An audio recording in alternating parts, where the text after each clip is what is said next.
வணக்கம் நண்பர்களே, தெய்வ ரகசியம் சேனலுக்கு உங்களை அன்போடு வரவேற்கிறேன். எவ்வளவுதான் கஷ்டப்பட்டு உழைச்சாலும் வீட்ல காசு தங்க மாட்டேங்குதே, மாச கடைசி வந்தா கடன் வாங்க வேண்டிய சூழ்நிலை வருதேன்னு நிறைய பேர் கவலைப்படுறத நாம பார்த்திருப்போம். இதுக்கு முக்கிய காரணம் நம்ம வீட்ல இருக்கிற நெகட்டிவ் எனர்ஜி மற்றும் வாஸ்து குறைபாடுகளாக இருக்கலாம். ஆனா வாஸ்து சாஸ்திரப்படியும் ஆன்மீகப்படியும் நம்ம வீட்ல சில குறிப்பிட்ட சிலைகளை வச்சு வழிபட்டா அந்த சிலைகள் ஒரு காந்தம் மாதிரி பணத்தையும் அதிர்ஷ்டத்தையும் நம்ம வீட்டுக்கு ஈர்த்துக்கிட்டே இருக்கும். அப்படிப்பட்ட சக்தி வாய்ந்த செல்வத்தை வாரி வழங்கும் அந்த 5 சிலைகள் என்னென்ன, அதை வீட்டின் எந்த திசையில் வைக்க வேண்டும் என்பதை பற்றித்தான் இந்த வீடியோல ரொம்ப தெளிவா பார்க்க போறோம். வீடியோவை ஸ்கிப் பண்ணாம முழுசா பாருங்க. முதல் சிலை வலம்புரி விநாயகர். எந்த ஒரு காரியத்தை தொடங்குறதுக்கு முன்னாடியும் நாம விநாயகரை தான் கும்பிடுவோம். உங்க வீட்ல பண வரவுக்கு ஏதாவது பெரிய தடை இருந்துகிட்டே இருந்தா அதை உடைக்கக்கூடிய சக்தி வலம்புரி விநாயகருக்கு மட்டும்தான் இருக்கு. எப்படி வைக்கணும்? உங்க வீட்டு பூஜை அறையில பித்தளை அல்லது மரத்தாலான ஒரு சிறிய வலம்புரி விநாயகர் சிலையை வைங்க. விநாயகரோட தும்பிக்கை வலது பக்கம் வளைஞ்சிருக்கணும். இதை வீட்டின் வாசலை பார்த்தபடி வைப்பது இன்னும் விசேஷம். இது வீட்டில் இருக்கிற எல்லா நெகட்டிவ் எனர்ஜியையும் தடுத்து பாசிட்டிவ் எனர்ஜியை கொண்டு வரும்.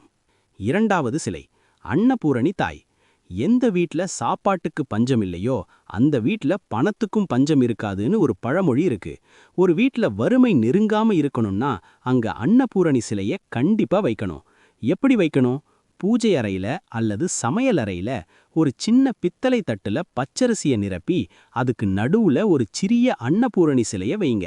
அந்த அரிசியை மாசத்துக்கு ஒரு முறை மாத்தி பழைய அரிசியை காக்கைகளுக்கோ அல்லது பறவைகளுக்கோ வச்சிடுங்க. இப்படி செஞ்சா உங்க வீட்ல செல்வமும் தானியமும் எப்பவுமே நிறைஞ்சி இருக்கும். மூன்றாவது சிலை காமதேனு. பார்க்கடலை கடையும் போது உருவான தெய்வ பசுதான் இந்த காமதேனு. நிறைத்ததை நிறைவேற்றும் சக்தி இந்த காமதேனுவுக்கு உண்டுன்னு புராணங்கள்ல சொல்லப்பட்டிருக்கு. எப்படி வைக்கணும்? காமதேனு பசு தன்னோட கன்றுக்குட்டியோட இருக்கிற மாதிரி ஒரு பித்தளை சிலையோ அல்லது வெள்ளியாலான சிலையோ வாங்கி பூஜை அறையில வைங்க. இதை தினமும் பார்த்து வணங்கிட்டு உங்க வேலையை தொடங்கினா உங்க பிசினஸ்ல பெரிய லாபம் கிடைக்கும், வீட்ல சந்தோஷம் பெருகும். நான்காவது சிலை குபேரன். செல்வத்துக்கெல்லாம் அதிபதியே குபேரன்தான். பணத்தை தன் கைவசம் வச்சிருக்கக்கூடிய குபேரனோட சிலை வீட்ல இருந்தா அந்த வீட்ல பணப்புழக்கம் எப்பவுமே குறையாது. எப்படி வைக்கணும்? வாஸ்து சாஸ்திரப்படி வீட்டின் வடக்கு திசைதான் குபேர மூலை. அதனால உங்க வீட்டின் வடக்கு திசையில குபேரன் சிரிச்ச முகத்தோட பணமூட்டையோட உட்கார்ந்திருக்கிற மாதிரி ஒரு சிலையை வைங்க. குபேரனோட பார்வை வீட்டின் உள்பக்கமா பார்த்தபடி இருக்கணும். வியாழக்கிழமைகள்ல இவருக்கு நாணயம் வச்சு பூஜை செஞ்சா பணத்தடை உடனே விலகும். ஐந்தாவது சிலை துதிக்கை தூக்கிய யானை. யானை அப்படிங்கிறது கம்பீரம் மற்றும் அதிர்ஷ்டத்தோட அடையாளம். வாஸ்து சாஸ்திரத்திலையும் ஃபெங்ஷுய் முறையிலையும் யானை சிலைக்கு ரொம்ப பெரிய இடம் இருக்கு.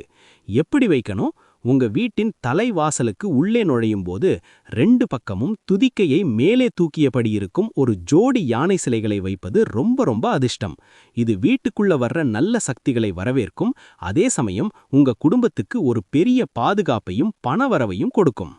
நண்பர்களே, இந்த 5 சிலைகள்ல ஏதாவது 1-2 சிலைகளாவது உங்க வீட்ல இருந்தா அதை முறையா சுத்தமா பராமரிச்சு வழிபாடு செஞ்சுட்டு வாங்க. வெறும் சிலைகளை மட்டும் வச்சுட்டா பணம் கொட்டிடாது. அதோட சேர்த்து உங்களுடைய நேர்மையான உழைப்பும் முழுமையான நம்பிக்கையும் இருக்கிறோம். அப்பதான் கடவுளின் அருள் முழுமையா கிடைக்கும். இந்த 5 சிலைகள்ல உங்க வீட்ல இப்போ எந்த சிலை இருக்குன்னு கமெண்ட்ல சொல்லுங்க. மேலும் உங்க வீட்ல செல்வம் பெருக ஓம் மகாலட்சுமியே நமக அப்படின்னு கமெண்ட்ல பதிவு பண்ணுங்க. இந்த வீடியோ உங்களுக்கு பயனுள்ளதா இருந்தா ஒரு லைக் பண்ணிட்டு உங்க நண்பர்கள் மற்றும் உறவினர்களுக்கு ஷேர் பண்ணுங்க. நம்ம தெய்வ ரகசியம் சேனலை சப்ஸ்கிரைப் பண்ணி ஆதரவு கொடுங்க.